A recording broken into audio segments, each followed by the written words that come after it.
নীতিবৃন্দ, আসসালামু আলাইকুম।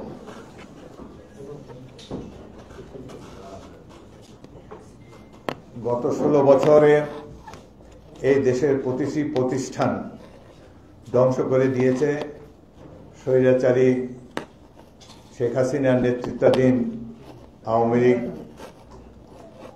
যার মধ্যে একটি প্রধান ক্ষতি হয়েছে বাংলাদেশে যে এই দেশে যে একটা চমৎকার পুলিশ বাহিনী ছিল, পুলিশ ফোর্স ছিল, এটি অত্যন্ত বিতর্কিত হয়ে পড়েছে।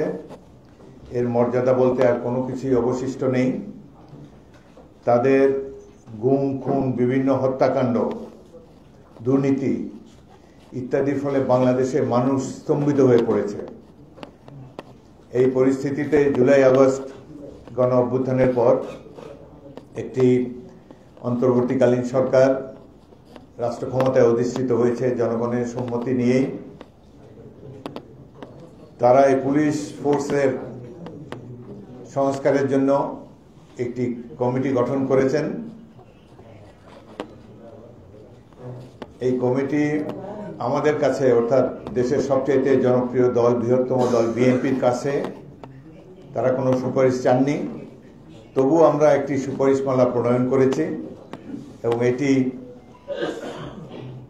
দায়িত্বপ্রাপ্ত ব্যক্তির কাছে আমরা হস্তান্তর করেছি। এ সম্পর্কে দু একটি কথা বলবো। তো প্রথমেই বিএনপি যে পুলিশ সংস্কার কমিটি গঠন করেছে তার সদস্যদের সাথে আপনাদের পরিচয় করিয়ে দিচ্ছি। আমার ডানে রয়েছেন জনাব সাইদ হাসান খান, পুলিশের অত্যন্ত ব্রিলিয়েন্ট অফিসার, যাকে পদোন্নতি বা প্রয়োজনীয় কোনো ধরনের সহায়তা কিংবা রিকগনিশন দেওয়া হয়নি। তিনি কুখ্যাত বেনজির আহমদের কোর্সমেট এবং ওই ব্যাচের প্রথম স্থান অধিকারকারী পুলিশ সদস্য। তাকে ইতিমধ্যে নানাভাবে হয়রানি করা হয়েছে, জেলেও খাটতে হয়েছে কিছুদিন। তারপরে রয়েছেন পুলিশের সাবেক আইজিপি জনাব আশরাফুল হুদা, পুলিশ বিভাগের একজন কৃতি কর্মকর্তা ছিলেন। আমার ডাইনে রয়েছেন এস এম জহুরুল হক, সাবেক এস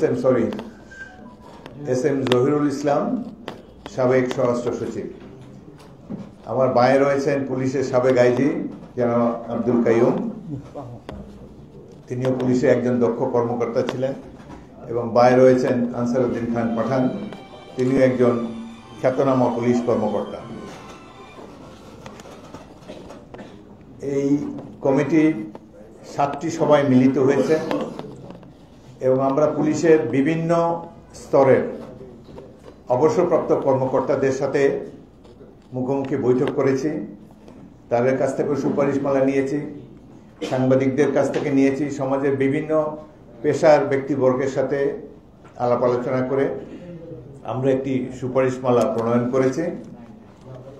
সুপারিশমালাটি অত্যন্ত বড়, সবটা আমি পড়ব না, কিছু কিছু অংশ আপনাদেরকে পড়ব এবং আমার বক্তব্যের পরে আপনাদের কাছে একটি কপি দেওয়া হবে সুপারিশমালার মূল বিষয়সমূহ মেনশন করে।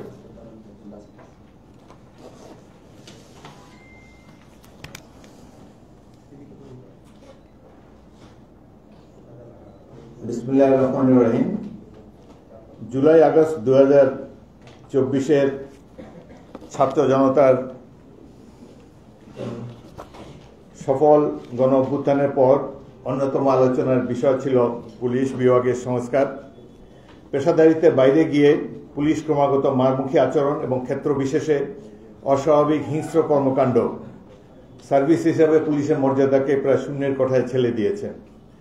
আন্দোলন দমনের নামে অতি অল্প সময়ের মধ্যেই সহস্রাধিক মানুষের নির্মম হত্যাকাণ্ড দেশবাসীকে স্তব্ধ করে দিয়েছে। রক্তাক্ত গণবিপ্লবে পরাজিত স্বৈরাচারী সরকারের পতন ঘটেছে এবং গণহত্যা ও নির্যাতনের নেতৃত্ব দেওয়া প্রধান কুশীলকগণ অনেকেই পালিয়ে গিয়েছেন, বাকিরা রয়েছে আত্মগোপনে। দৃশ্যপট থেকে জনগণের প্রতিপক্ষ মূল হোতারা পালিয়ে গেলেও রাষ্ট্রীয় অপরিহার্য সংগঠন হিসাবে পুলিশ এখনো দৃশ্যপটে রয়ে গিয়েছে। এর অন্তর্ধান কিংবা বিলুপ্তি কোনোটাই কাম্য নয়। পুলিশকে বাদ দিয়ে কোনো রাষ্ট্র বা সমাজ কল্পনা করা যায় না। অতএব প্রায় গণশত্রুতে পরিণত হওয়া সত্ত্বেও এই বাহিনীকে ছেঁটে ফেলার কোনো সুযোগ নাই। একে আবার সংশোধন করে দাঁড় করাতে হবে। রাষ্ট্রের এই অত্যাবশ্যকীয় সার্ভিসটির সংস্কার এখন সময়ের দাবি। শুধুমাত্র উন্নততর সার্ভিস প্রাপ্তির জন্য নয়, ভবিষ্যতে বল প্রয়োগের ক্ষেত্রে সাম্প্রতিককালে ঘটে যাওয়া নিষ্ঠুর আচরণের যেন পুনরাবৃত্তি না ঘটে, সেই লক্ষ্যে পুলিশ বিভাগের সংস্কার একটা গুরুত্বপূর্ণ জাতীয় দাবিতে পরিণত হয়েছে। জনপ্রতিনিধিশীল এবং কার্যকর গণতন্ত্র পুনঃপ্রতিষ্ঠা, জনগণের ক্ষমতায়ন এবং কল্যাণের জন্য বিএনপি তার প্রতিষ্ঠা লগ্ন থেকেই কাজ করতে গিয়ে সীমাহীন ত্যাগ স্বীকার করার মাধ্যমে অব্যাহত লড়াই চালিয়ে যাচ্ছে। সংস্কারের প্রক্রিয়া শুরু করেছেন বিএনপি চেয়ারপারসন দেশনেত্রী বেগম খালেদা জিয়া তার ভিশন 2030 ঘোষণার মাধ্যমে। অতঃপর স্বৈরাচার বিরোধী আন্দোলনে সকল রাজনৈতিক দলের মতামতকে ধারণ করে দলের ভারপ্রাপ্ত চেয়ারম্যান জনাব তারেক রহমান রাষ্ট্র কাঠামো মেরামতের 31 দফা ঘোষণা করেছেন। উল্লিখিত পরিস্থিতির আলোকে বাংলাদেশ জাতীয়তাবাদী দল বিএনপি কর্তৃক পুলিশ বিভাগ সংস্কার কমিটি গঠন করা হয়েছিল। এই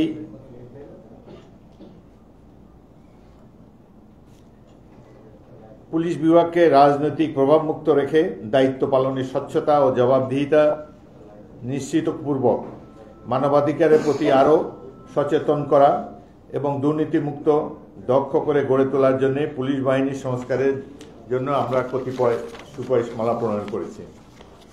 এর একটা প্রধান ফিচার হলো আমরা একটি পুলিশ কমিশন সুপারিশ করেছি।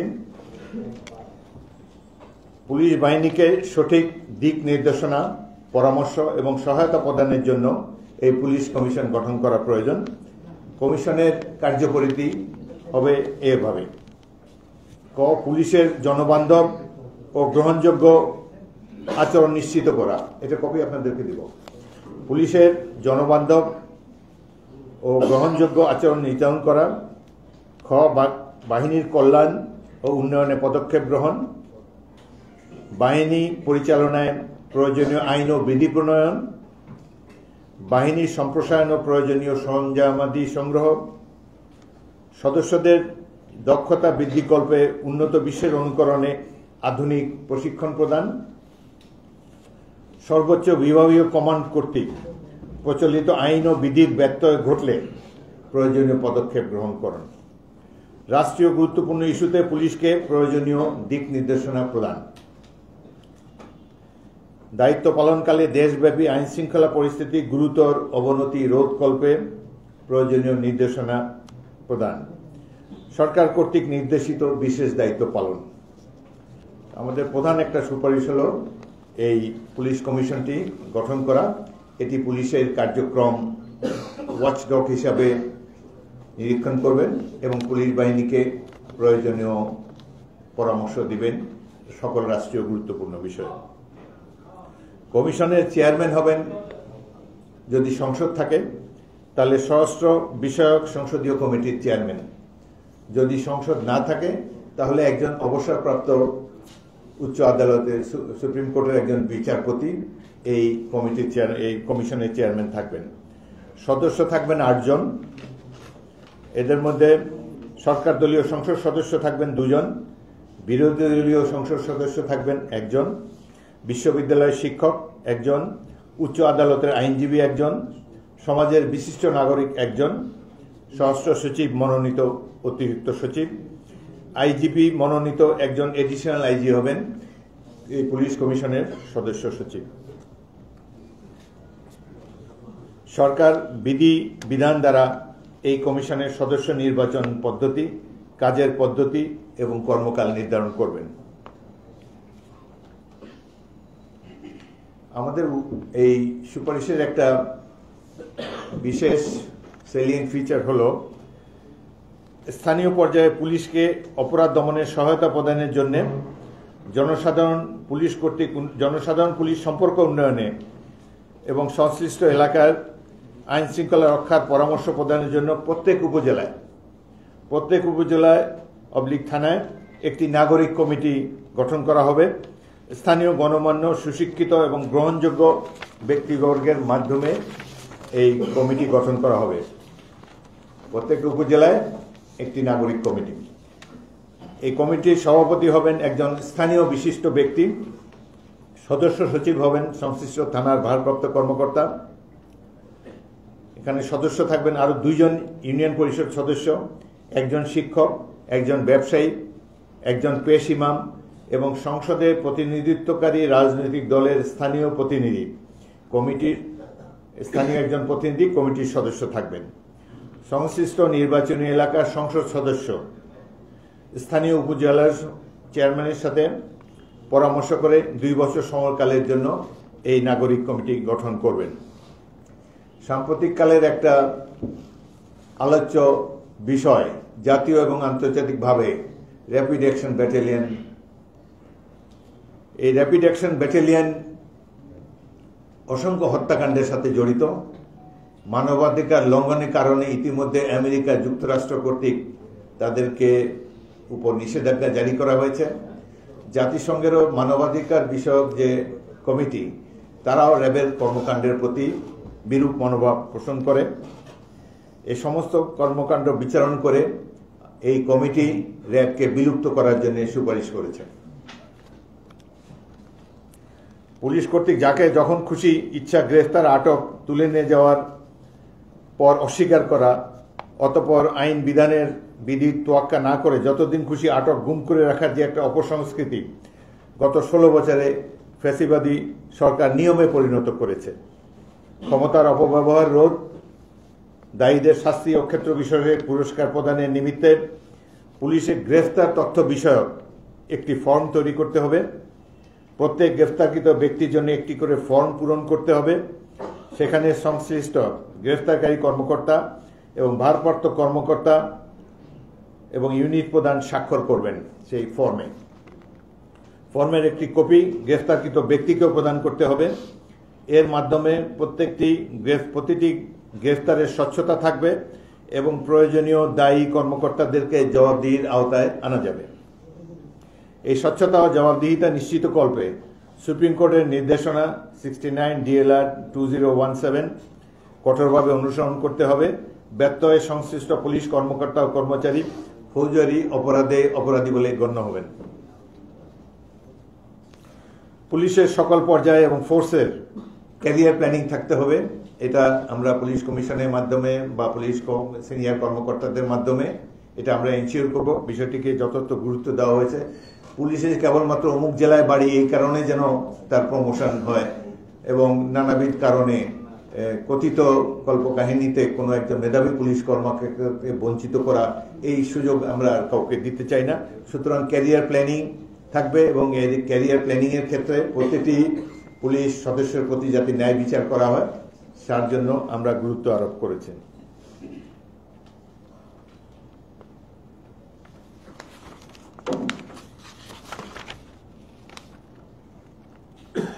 পুলিশ প্রশিক্ষণ প্রতিষ্ঠানসমূহে মানবাধিকার ও শৃঙ্খলা রক্ষায় শক্তি প্রয়োগ বিষয়ে আরও জোরালো প্রশিক্ষণের বিষয় আমরা অন্তর্ভুক্ত করেছি। উচ্ছৃঙ্খল জনতা নিয়ন্ত্রণ ফোর্স কন্টিনিয়াম শক্তি প্রয়োগের ধারাবাহিক গাইডলাইন কঠিনভাবে শেখাতে হবে। সর্বনিম্ন সমানুপাতিক আইনসিদ্ধ শক্তি প্রয়োগ করার বিষয়ে প্রশিক্ষণে গুরুত্ব দিতে হবে। তাছাড়া মব সাইকোলজি বিষয়েও প্রশিক্ষণ দিতে হবে। পুলিশের প্রশিক্ষণ প্রতিষ্ঠানসমূহের বর্তমান অফিসার ও ফোর্সের জন্য ডাম্পিং স্টেশন হিসেবে পরিচিত, কিন্তু বিভিন্ন অভিযোগে অভিযুক্ত এবং অপছন্দের কর্মকর্তাদেরকে সেখানে বদলি করা হয়, অথচ ভালো প্রশিক্ষক ছাড়া সঠিক প্রশিক্ষণ সম্ভব নয়। এই প্রেক্ষিতে তথায় কর্মরত প্রশিক্ষকদের বিভিন্ন ভাতা সহ অতিরিক্ত সুযোগ সুবিধা প্রয়োগ করতে হবে। এর মধ্যে ভালো অফিসার ও ফোর্সকে পদায়ন করে সেখানে উন্নত প্রশিক্ষণ নিশ্চিত করা যাবে। বর্তমান পুলিশের নিয়োগ ক্ষেত্রে 4টি এন্ট্রি পয়েন্ট রয়েছে: কনস্টেবল, সার্জেন্ট, সাব ইন্সপেক্টর ও এএসপি।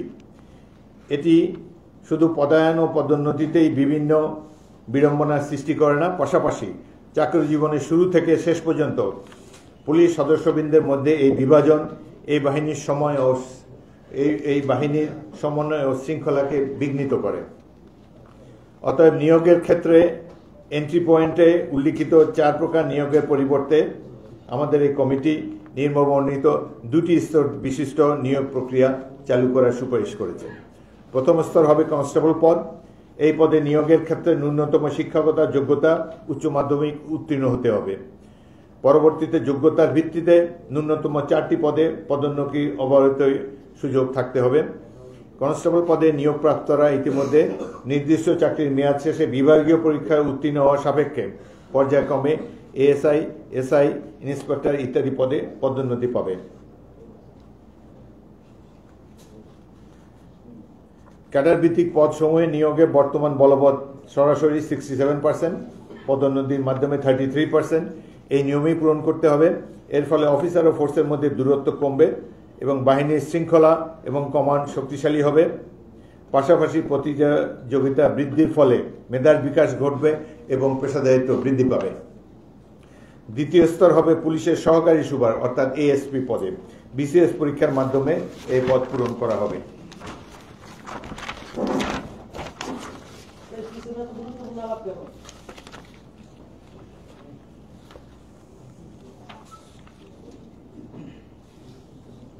পুলিশের বিভিন্ন বাহিনী ওভারওয়ার্ক আইএলও কনভেনশন অনুযায়ী 8 ঘন্টা দিন এবং 40 ঘন্টা সপ্তাহ নির্ধারণ করে সপ্তাহে পূর্ণ একদিন ছুটি ভোগের সুযোগ তাদেরকে দিতে হবে।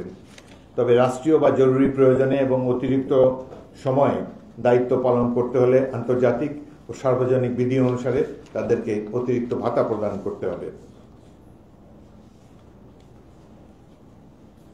পুলিশের উচ্চ পর্যায়ের কর্মকর্তাদের দুর্নীতি রোধকল্পে পুলিশ সদর দফতরে কেন্দ্রীভূত আর্থিক ক্ষমতাকে মাঠ পর্যায়ে বিকেন্দ্রীকরণ করতে হবে। ক্রয় সংক্রান্ত যে ক্ষমতা সদর দফতরের আওতায় নিয়ে আসা হয়েছিল সেটি মাঠ পর্যায়ের কর্মকর্তাদের কাছে পূর্বের মতোই ফিরিয়ে দিতে হবে। এতে দুর্নীতি পুলিশ বিভাগে অনেকাংশ কমে যাবে বলে আমরা মনে করি। প্রতি বছর পুলিশ কর্মকর্তাদের সম্পদের হিসাব দাখিল করার নিয়ম কার্যকর করতে হবে।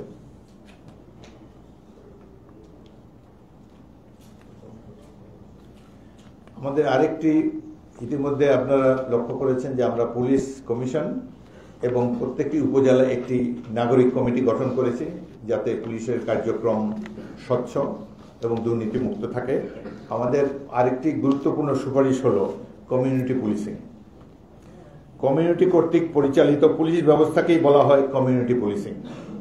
এর উদ্দেশ্য হল জনগণের সাথে অংশীদারিত্বের ভিত্তিতে অপরাধ দমন, আইন শৃঙ্খলা রক্ষা, সামাজিক ও সমস্যাদি এবং সমাধানে ঐক্যবদ্ধভাবে কাজ করা। কমিউনিটি পুলিশিংয়ের মাধ্যমে সমাজে বিভিন্ন অপরাধ প্রবণতা এবং সামাজিক অস্থিরতা কমবে, পুলিশ এবং জনসাধারণের মধ্যে দূরত্ব হ্রাস পাবে, জনসচেতনতা বৃদ্ধি করবে এবং আইনের শাসন জোরালো হবে। এই উদ্দেশ্যে গ্রামাঞ্চলে প্রত্যেকটি ইউনিয়নে কমিউনিটি পুলিশিং থাকবে। একজন অবসরপ্রাপ্ত সাব ইন্সপেক্টরের নিচে নয়, একজন অবসরপ্রাপ্ত পুলিশ কর্মকর্তা এর দায়িত্বে থাকবেন। সংশ্লিষ্ট এলাকায় তার একটি অস্থায়ী দপ্তর থাকবে। উক্ত অফিসার নিয়মিতভাবে এলাকায় গণপ্রতিনিধি, গুরুত্বপূর্ণ ব্যক্তি, শিক্ষা প্রতিষ্ঠানের প্রধান, ইমাম, সংখ্যালঘু সম্প্রদায়ের নেতৃস্থানীয় ব্যক্তি, মহিলা সমাজ, কৃষক, ব্যবসায়ী প্রতিনিধি সমন্বয়ে গঠিত কমিটির সাথে নিয়মিত বৈঠক করবেন। সকলের অংশগ্রহণে প্রাপ্ত সহযোগিতা ও পরামর্শ নিয়ে কমিউনিটি পুলিশ অফিসার সংশ্লিষ্ট এলাকায় অপরাধ দমন ও নিবারণে দৃশ্যমান ব্যবস্থা গ্রহণ করবেন। এছাড়াও এলাকার জমি সীমানা, সম্পদ মালিকানা, মানহানি ও অন্যবিধ কারণে অধিবাসীদের মধ্যে মতবিরোধ, গৃহবিবাদ, শিশু ও নারী নির্যাতন, মাদক গ্রহণ, জুয়া খেলা, সুদ ব্যবসা, গ্যাং কালচার, সাম্প্রদায়িক উস্কানি ইত্যাদি আলোচনা করে সমাধানের চেষ্টা করবেন। প্রয়োজনীয় ক্ষেত্রে আইনি পরামর্শ ও সহযোগিতা প্রদান করবেন। প্রতিকূল পরিস্থিতিতে পুলিশ ও জনগণ মিলে নিরাপত্তা পেট্রোলিংয়ের ব্যবস্থা করবেন। নিয়োজিত কমিউনিটি পুলিশ অফিসারের বেতন ভাতা সংশ্লিষ্ট স্থানীয় সরকার কর্তৃপক্ষ বহন করবে।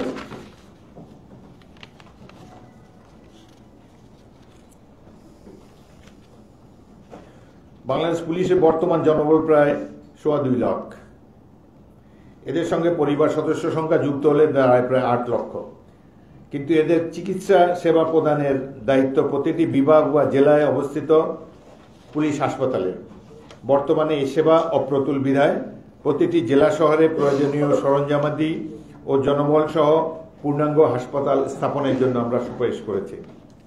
কেন্দ্রীয় পুলিশ হাসপাতাল রাজারবাগ ছাড়া অন্য কোনো বিভাগীয় বা জেলা হাসপাতালে কোথাও প্রয়োজনীয় চিকিৎসক, টেকনিশিয়ান বা সরঞ্জামাদি নেই।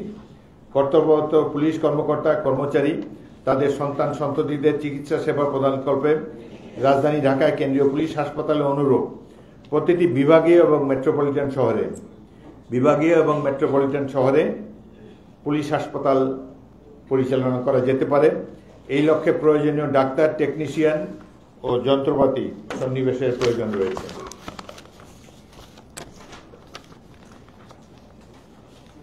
অস্ত্রধারী পুলিশকে সর্বাবস্থায় মানবিক ও জনগণের প্রতি সংবেদনশীল আচরণ করতে হবে। কখনোই অযৌক্তিকভাবে প্রয়োজনে অতিরিক্ত বল প্রয়োগ করা যাবে না।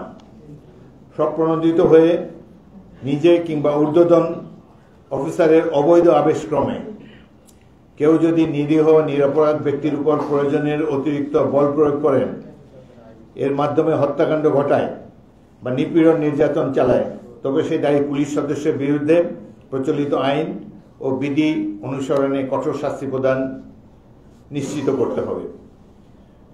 আমাদের মূল লক্ষ্য হল পুলিশ বাহিনী বর্তমানে যে অবস্থায় আছে এ সম্পর্কে আমরা সবাই জানি। 5ই আগস্টের পর 488 জন পুলিশ কর্মকর্তা ক্যান্টনমেন্টে সেনা কর্তৃপক্ষের আশ্রয় গ্রহণ করেছিল।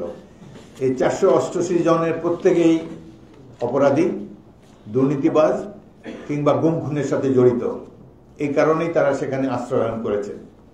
এদেরকে আশ্রয় দেওয়াটি সামরিক বাহিনীর পক্ষে সঠিক কাজ হয়েছে বলে আমি মনে করি না।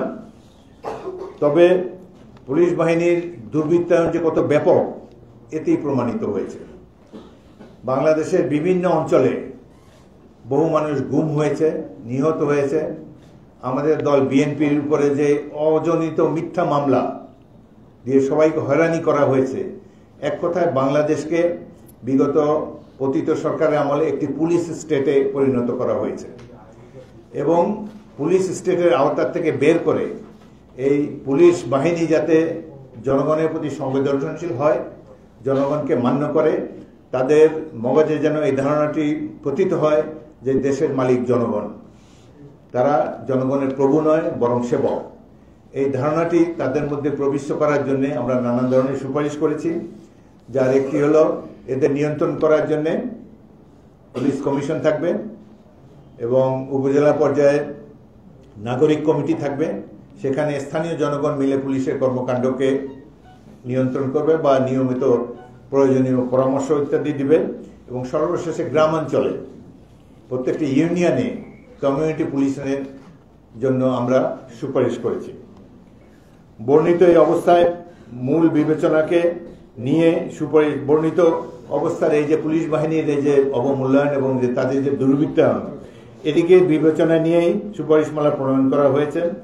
আশা করা যায় এটি বাস্তবায়িত হলে পুলিশ বিভাগের দায়িত্ব পালনের ক্ষেত্রে নানাবিধ অসঙ্গতি অনেকাংশে দূর হয়ে যাবে।